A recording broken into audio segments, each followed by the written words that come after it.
Okay, here we have the new Garmin Zumo 396 LMTS.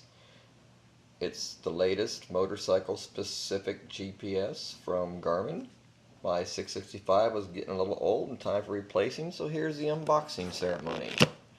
Let's find out what all's in here. I know I don't have a case for it. I have that coming from another company. But here's the GPS itself. Same size as my old GPS as far as the screen goes, 4.3 inches. We have that, and they say it's ready to rock and roll.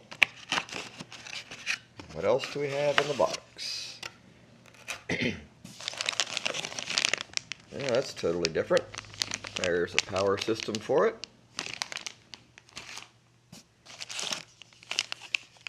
Cradle. This does not come with car mounts is one of the things about it, but I'm okay with that. I'll never have this on a car anyway. What all do we have in here? This is your RAM mount.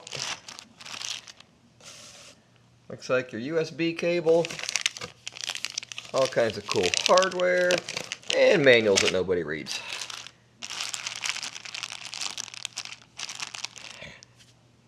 As of now, Touratech still does not make the locking mount for this, but they tell me it's 3 to 6 months out, so I will be buying that. Okay, time to turn this camera off and start playing with it a little bit and make another video.